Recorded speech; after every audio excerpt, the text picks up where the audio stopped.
Bonjour, bonsoir, où que vous soyez à travers le monde, vous suivez la Guinée en marche, le 4e numéro. Voilà, lentement et sûrement, nous avançons. La Guinée en marche est une plateforme qui offre une opportunité aux Guinéens et à tous les amoureux du premier producteur mondial de la bauxite à mobiliser leurs expertises ou leurs projets d'investissement en Guinée. Elle permet également de déceler des jeunes cadres compétents à travers le monde que nous exhibons comme modèle d'investissement et comme des acteurs potentiels au service de leur pays. Aussi, les présenter aux décideurs politiques, aux investisseurs, afin de les utiliser à bon escient. Alors ce soir, je vous présente un jeune Guinéen, ingénieur programmeur, dont la compétence et le savoir-faire sont au-delà de l'imaginable. Il y aura également la fondation Barefoot Africa, ou la fondation Les Pieds Nus en Afrique. À tout à l'heure.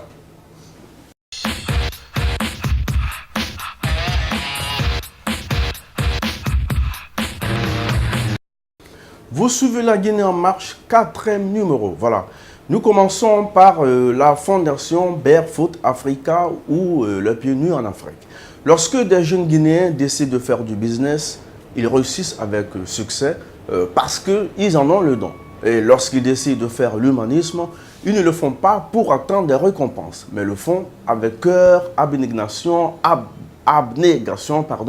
et amour. Alors c'est ce qu'on appelle le don de soi.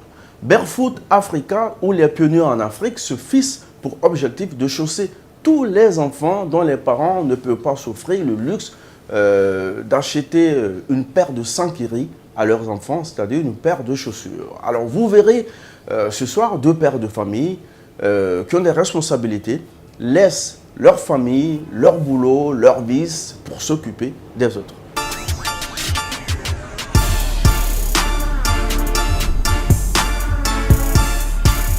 Barefoot ou Les Pieds Nus a commencé en 2010. C'est lors d'une visite de famille en Guinée que l'idée est venue à Abdoul Souman, le président de cette ONG, de venir en aide aux populations. Quand j'ai effectué un voyage en Guinée pour rendre visite à mes parents, malheureusement, j'ai eu à voir des images que je ne pouvais pas du tout supporter. Condition dans laquelle j'ai vu mes compatriotes dans les villages profonds de la Guinée, je me suis dit qu'il fallait faire quelque chose. Alors j'ai eu à faire ma petite contribution sur place. J'ai pris des photos.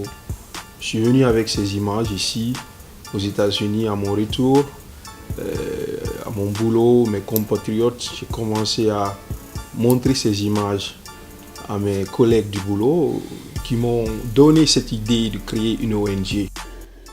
Depuis, une équipe est mise en place pour faire des sondages et recenser les villages les plus démunis en Guinée. Aujourd'hui, ils sont à leur 3e opération. De nos jours, nous avons eu à porter plus de 2000 paires de chaussures en Guinée, qui a vraiment fourni beaucoup de protection pour nos compatriotes. Mais cette année, nous voulons agrandir, nous voulons au fait multiplier cette campagne d'aide auprès de nos compatriotes en Guinée. Donc, pour l'année 2016, leur objectif c'est 10 000 paires de chaussures avant fin novembre. Alors c'est l'une des raisons qui a fait que nous nous sommes donnés comme goal à atteindre, c'est-à-dire comme ambition, au moins atteindre le chiffre de code de 10 000 paires de chaussures en direction de Paris. Et vous êtes à combien? Bon, alors environ, nous pouvons dire que nous avons déjà atteint la moitié. C'est-à-dire nous sommes environ entre 4 500 jusqu'à voire 5 500 paires de chaussures. C'est sous une pluie à tremper entièrement un coq que nous avons fait le déplacement à New Jersey avec Abdoul Souman, le président de l'ONG Barefoot Africa ou l'ONG Les Pieds Nus en Afrique, pour rencontrer Bouba Silla, son vice-président, dans le cadre d'une séance de travail au compte de la collecte de 10 000 paires de chaussures pour les populations en Guinée. Bonjour, mon nom c'est Abdoul Souma, le président de Barefoot Africa. Nous sommes ici chez le vice-président, M. Bouba Silla. Comme tous les week-ends, ils se rendent au stockage pour faire l'évaluation et paquetage de leurs marchandises. Mais avant notre départ, Boba nous fait visiter le sous-bassement de son appartement où sont entassés un demi-millier de chaussures. Ça, c'est environ, on a au moins 500 paires de chaussures ici qui sont là stockées.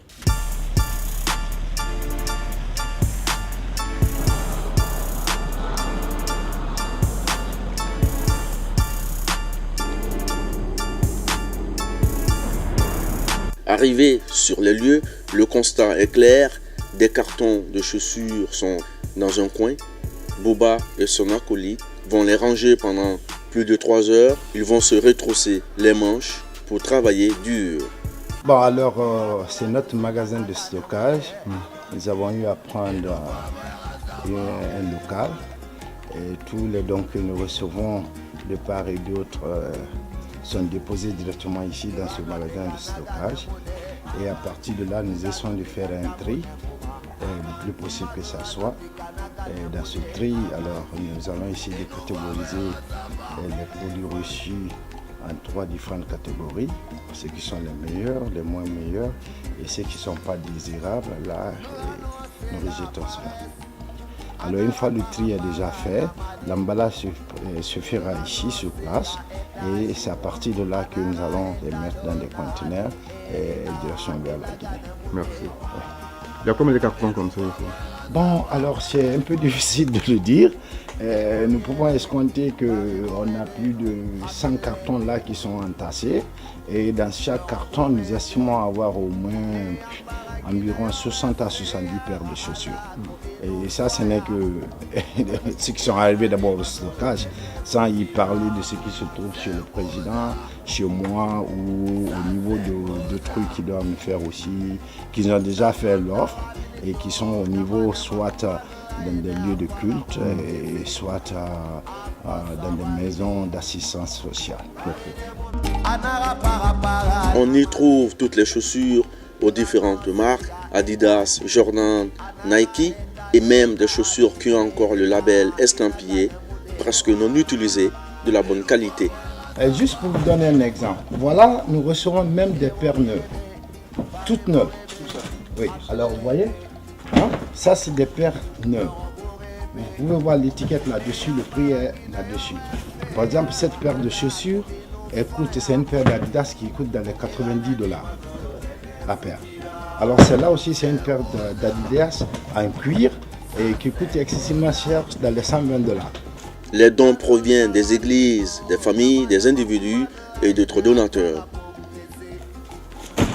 Alors là, par exemple, vous voyez, dans ce carton, on a au moins une trentaine de paires de chaussures. C'est des paires d'Adidas, de Nike, et de Puma, hein, pour les jeunes filles, pour les jeunes garçons, et les petits garçons.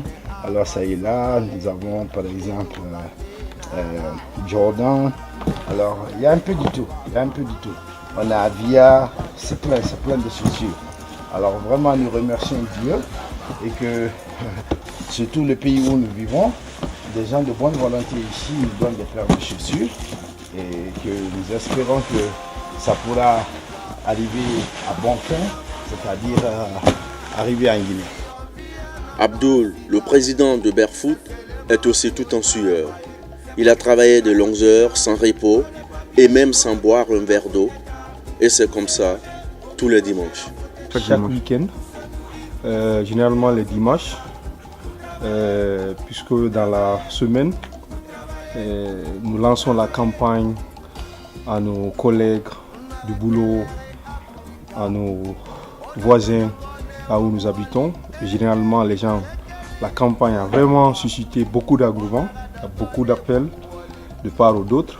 Et après avoir collecté ces donations, c'est ici que nous nous retrouvons pour pouvoir les organiser, comme vous pouvez le constater. Et j'ai l'impression que vous êtes seul à travailler là. Effectivement, comme vous le voyez, c'est un boulot de 2 personnes. Moi avec mon vice-président pour le moment. Mais cela ne me décourage pas pour moi. C'est ce qui, des fois, quand il n'y a pas beaucoup de personnes, c'est plus facile d'organiser le boulot.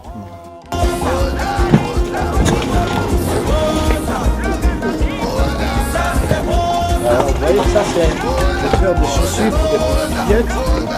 Comme ça, il a posé la question tantôt des petits garçons, des petites fillettes. Alors, vous voyez tout ce carton là est rempli sûrement que des paires de chaussures pour les enfants. Moi je n'oublie pas ma famille qui m'attend à Conakry. Yandi ona matanta, ona manemu, ona makilembe. Voilà, c'est bon, ça,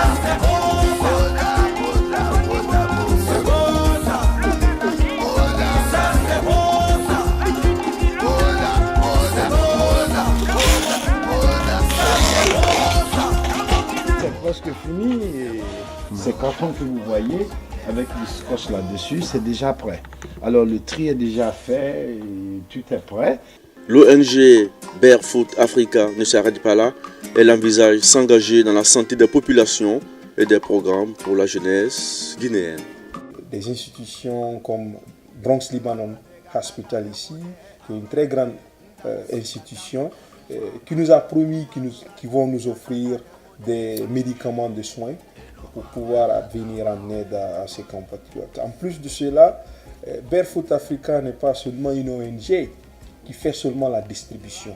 Nous comptons également mettre un programme pour la jeunesse. Aujourd'hui, la jeunesse guinéenne qui est en train de se perdre à travers beaucoup d'autres vices, comme ce que j'ai eu à constater là-bas à travers mon séjour. Il y a des jeunes qui étaient vraiment intoxiqués par beaucoup d'autres choses. Donc nous voulons mettre un programme de désintoxication en Guinée pour les permettre de se retrouver, pour les permettre de leur donner une nouvelle vision, une nouvelle direction dans leur vie. La politique guinéenne qui est mise sur pied pour l'accueil de ces ONG qui viennent en aide au peuple de Guinée et que la facilité nous sera vraiment réservée. Alors pour le moment, nous y comptons beaucoup avec l'assistance du gouvernement et de quelques personnalités que nous connaissons personnellement. Merci.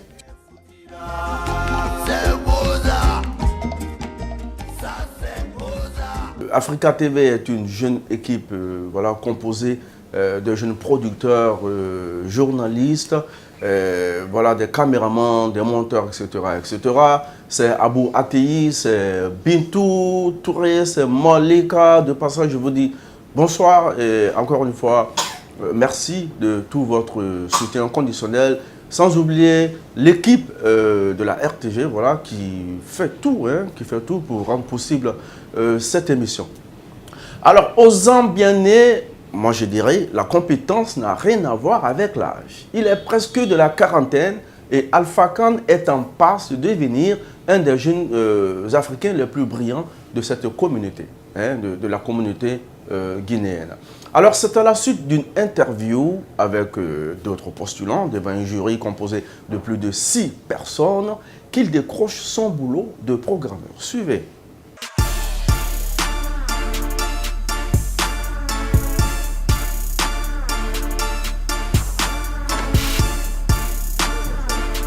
Il est jeune, très mignon et affiche un regard innocent qui trahit la capacité intellectuelle et la compétence de l'homme qui incarne la réussite.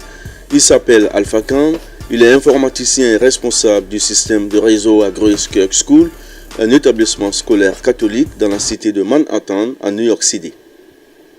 Oui, mon travail encore, c'est dépanner les ordinateurs et puis entretenir les ordinateurs, installer les logiciels. Oui, quelle que soit la panne, s'il y a des pièces qui ne fonctionnent plus, j'achète les pièces et puis je dépanne. Si c'est un problème de logiciel, je réinstalle le logiciel. Si c'est un problème d'entretien ou bien un problème de connexion de réseau, donc je m'occupe de tout. J'ai une possibilité de réparer les hardware, même si votre disque dur ne marche plus, je peux toujours récupérer des données pour vous. C'est-à-dire, j'ai des logiciels qui sont très puissants qui peuvent faire ça. Donc, par exemple, il y a un logiciel de Unix que j'utilise. C'est avec ça que j'arrive à soutirer les données qui sont perdus. C'est entre ces 4 murs de cette petite salle que se passe toute l'alimentation de l'établissement, dont la responsabilité revient à Alpha Khan depuis 2 ans qu'il travaille ici. Je peux parler? Oui, ici je suis en train de sauvegarder les données. Donc en fin de matinée, ce que je fais, je sauvegarde les données. C'est-à-dire au cas où il y a quelqu'un qui perd un fichier, on m'appelle et puis je pourrais toujours récupérer les fichiers perdus. C'est pour cela que dans l'après-midi, il est très important de sauvegarder les données. Ici, c'est le système de réseau sans fil, ce qu'on appelle en anglais wireless controller. Maintenant, les wireless controllers, là, ce qu'ils font, ils alimentent les access points. Les bases, là, on appelle access points. Donc,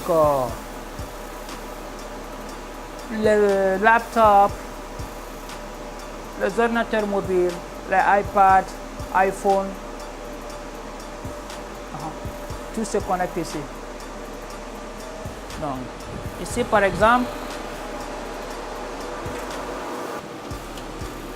voici notre système téléphonique. Tous les téléphones sont branchés ici. Ici, c'est le système du courant. Ça, c'est au cas de manque d'électricité. Nous utilisons cette batterie pour alimenter le réseau.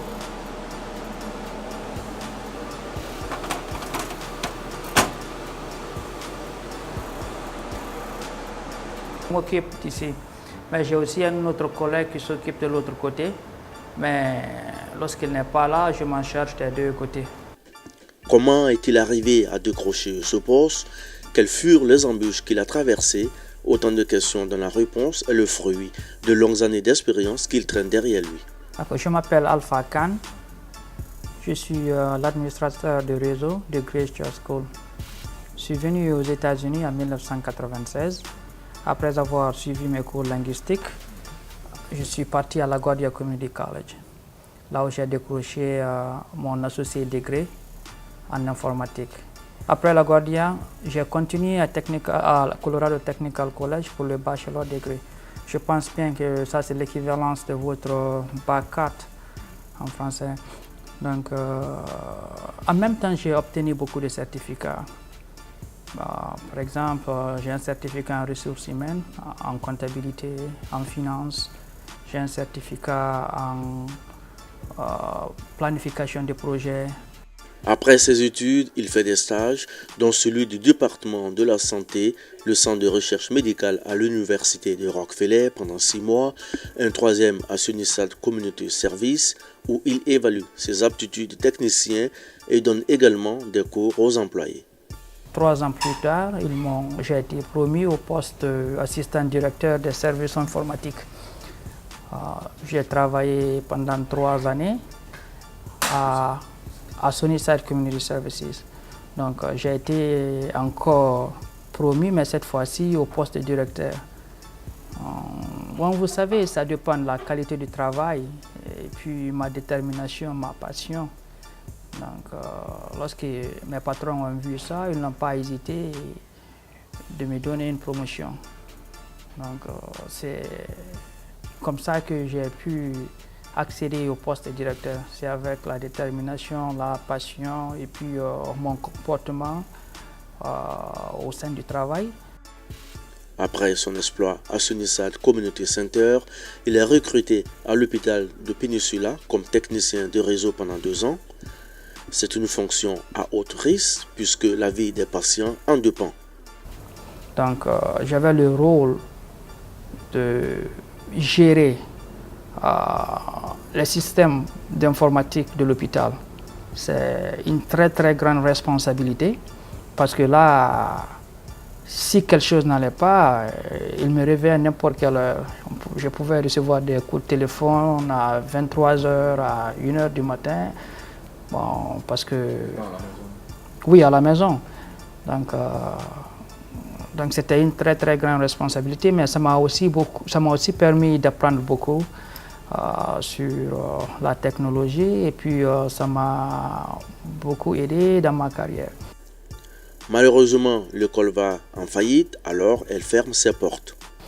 Mais malheureusement, en fin 2012, l'hôpital est parti en faillite, donc à cause d'une liquidation judiciaire. Donc j'ai été obligé de chercher un autre travail. Et voilà, c'est comme ça que je me suis retrouvé à Grace Church School.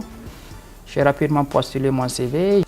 À Grace Church, Alpha Khan doit passer avec d'autres postulants devant un jury de 9 personnes pour faire valoir ses compétences et ses aptitudes intellectuelles. Il séduit plus d'un.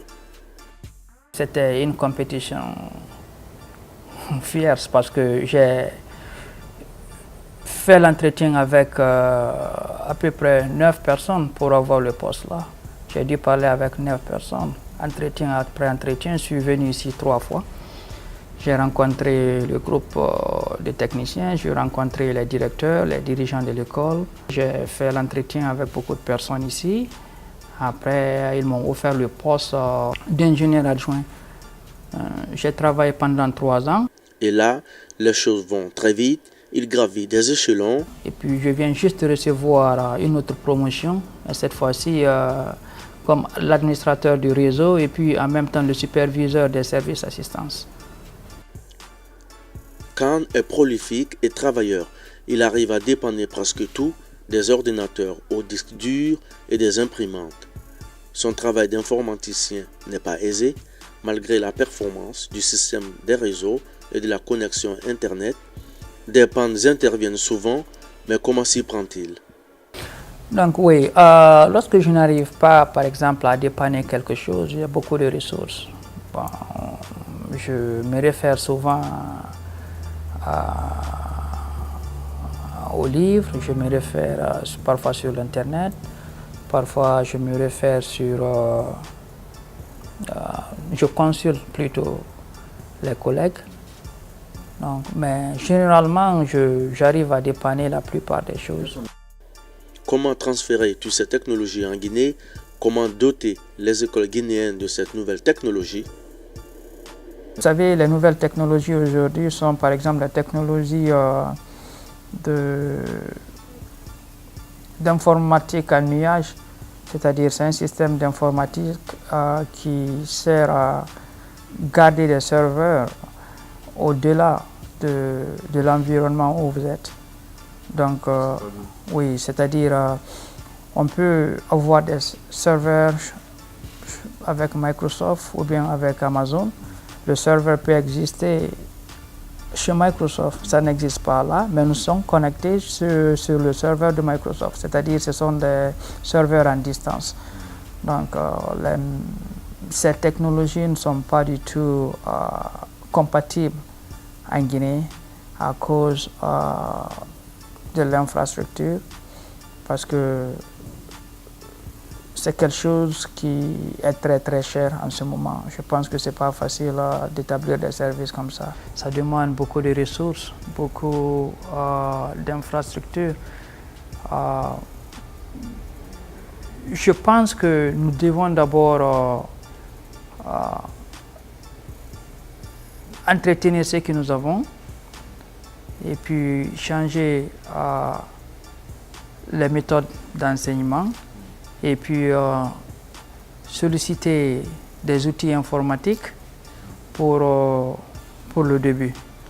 Donc ce n'est pas l'établissement qui compte, mais plutôt l'accès aux outils informatiques et puis la méthode d'enseignement.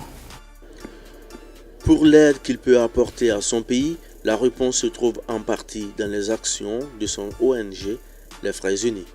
Une ONG qui a déjà fait des dons de fournitures et des bourses scolaires à certains établissements en Guinée. En ce moment, nous sponsorisons 8 élèves et nous comptons doubler, oui, et nous comptons doubler le nombre d'élèves l'année prochaine. C'est-à-dire, nous payons leurs frais de scolarité, les effets scolaires, et puis en cas de maladie, on s'en charge. Donc nous sommes comme leurs parrains. Je serai toujours disponible de travailler avec les sociétés guinéennes. Bon, ça me fera un grand plaisir de servir au pays. tôt ou tard, je sais bien que je vais rentrer. Donc, ça me ferait plaisir d'apporter ma compétence technique pour aider le pays. Donc, pour terminer, je vais remercier Grace Church School, le directeur de l'école, George Davison, mon patron, Akbar Herndon, mes collègues York Chen, Camille Olivier, Tofa Nichols, Carol Colette, Linda Cooper, etc., etc.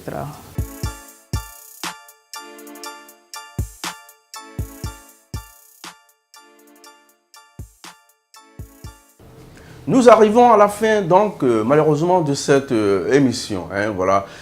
Pour conclure, je dirais que des compétences à l'image de Alpha Khan sont légion et leur contribution au développement économique de la Guinée dépend de nombreux facteurs comme la qualification, l'intégration, l'adaptation, la rémunération d'une part et d'autre part l'appui institutionnel dont peut bénéficier cette diaspora guinéenne.